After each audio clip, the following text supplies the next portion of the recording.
បងប្អូនការប្រកួតរបស់កីឡាករឈុតស្រីវ៉ាន់ថងបាទនេះសប្តាហ៍នេះ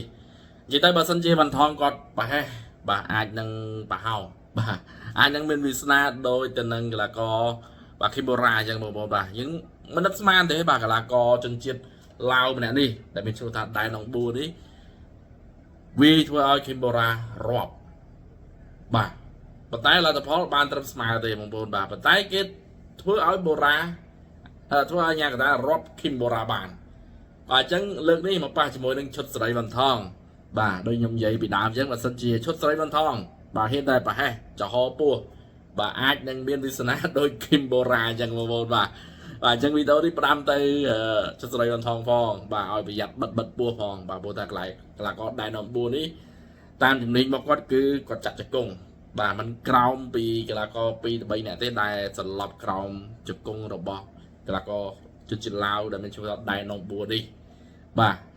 ខ្ញុំធ្លាប់មើលការប្រកួតរបស់គាត់ផ្ទាល់បាទគាត់ប៉ះជាមួយនឹង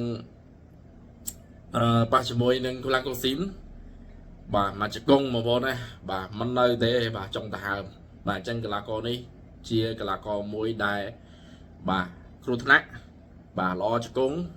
បាទអញ្ចឹងបើវ៉ាន់ថងវាយ3ទឹកអត់ស្អីអីទេតែបើវាយ5ទឹកបាទរៀងបាទកុំប្រហែសជង្គង់ពេកបាទហើយចំពោះការប្រកួតគឺនៅថ្ងៃទី22បាទនៅលើសង្វៀនភេសជ្ជៈពើកម្លាំងកម្ពុជាស្ថានីយទូទួលបាយ័នបាទអញ្ចឹងថ្ងៃនោះមានឈឹងល្វីតាមខ្សែក្រវ៉ាត់អមជាមួយនឹងទឹកប្រាក់12លានជាមួយនឹងបេនតូបាទហើយគូរងរបស់យើងហ្នឹងគឺដែលដំបួសប៉ះជាមួយនឹងកីឡាករឈុតស្រីវ៉ាន់ថងបាទចាំបងប្អូនភ្លេចរងចាំទស្សនាទាំងអស់នេះយើងអាចថាយើងចប់ពី Extreme យើងមកមើលនៅប៉ុសបាយ័នទៅបងប្អូនបាទគឺគូល្អបាទអញ្ចឹងបាទមានអីបន្ថែមបងប្អូនអាចខមមិននៅខាងក្រោមបានគីឡូថាខ្ញុំខ្វះចន្លោះកន្លែងណាដែលអត់ដឹងណា